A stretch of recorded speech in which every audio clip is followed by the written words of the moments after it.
Hi everyone, this is Mr. Cure, and in this video, we're going to be looking at Lewis dot diagrams.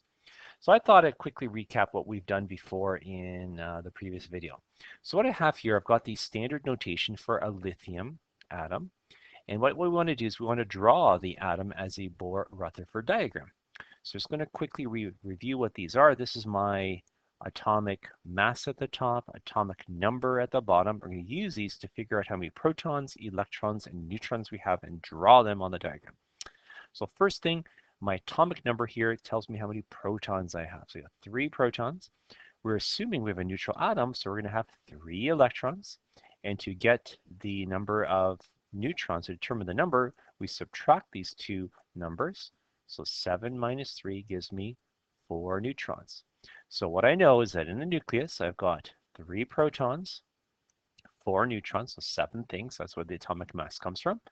And I know that these 3 electrons are in the orbitals around the nucleus. So I got 1, 2, and 3. Remembering that this inner level or orbital can only hold 2 electrons. So this is a representation of the lithium atom.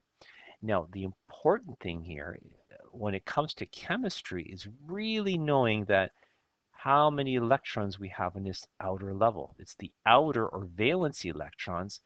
They determine the chemical reactivity for a particular atom. So this is the reactivity. So if you're reactive, this is why. Now, I just want to also review with you how we can predict what the electron configuration is like for lithium just from the periodic table. So if you remember, lithium is in the second period, which means each period level here gives you the number of orbitals. So I'm in the second period.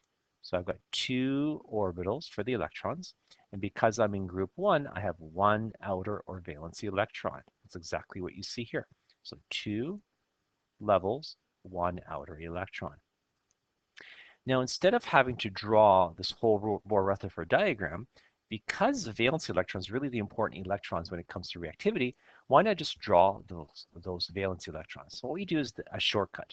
These are called Lewis dot diagrams. So you write down in the middle the element symbol. So you write down Li, and then you simply add the number of valence electrons. So here, lithium's group 1 has only 1 valence electron.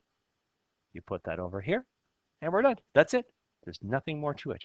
So you're just simply indicating the number of valence electrons for the element. And the electrons are placed around the element symbol. And what you do is you fill up each corner before you pair them up. Let's look at this. We've got phosphorus. I'm not going to draw the the Bohr-Rutherford diagram for phosphorus, but what we could do is draw the Lewis dot diagram. So phosphorus is in the third period, so it's going to have 3 energy levels, and I know it's going to have 5 valence electrons. So the electrons are going to look something like this. And remember, all I worry about is for reactivity are the outer or valence electrons. So I'm just going to draw these 5 electrons. So all you do is you put them around the element symbol for phosphorus, all 5 of them. So I fill up each corner. 1, 2, 3, 4, and 5. And that's how you draw the Lewis dot diagram. Now the doubled electrons, it doesn't really matter where they are. They could be at the top, they could be at the side. So sometimes we'll do it like that.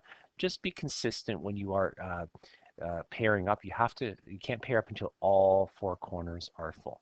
Let's do one other quick one. Let's take a look at sulfur. So if I want to draw sulfur, we look at the group number. It's in 1, 2, 13, 14, 15, 16. It's in group 16, which means that it's going to have 6 outer electrons. So all we do, 1, 2, 3, 4. I've filled up all the corners. Now we double up. 5 and 6. So there's the Lewis dot diagram for sulfur. Now remember, the doubled electrons could be anywhere. I could have them like this, like that. It doesn't matter. And in fact, later on, you see we do actually want to move them around. So these diagrams are very, very, very straightforward. What we're going to do is we're going to draw the Lewis diagrams for the 20 elements we did the other day with the Bohr-Rutherford diagram. So we're going to pause the video right now, and you're going to draw the Lewis dot diagrams for all of these elements. It'll be super fast. You'll be back before we know it. So pause right now. Okay, we're done. It took no time at all, right? So remember, we're only drawing the outermost valence electrons. And you notice that in group 1 over here, all of the elements have 1 electron. 2 have 2. Group 3, 3. Group 4 or 14, 4. 15 or 5, 5 outer electrons. You get the idea here. So very, very, very easy to work with. So that's it for Lewis dot diagrams.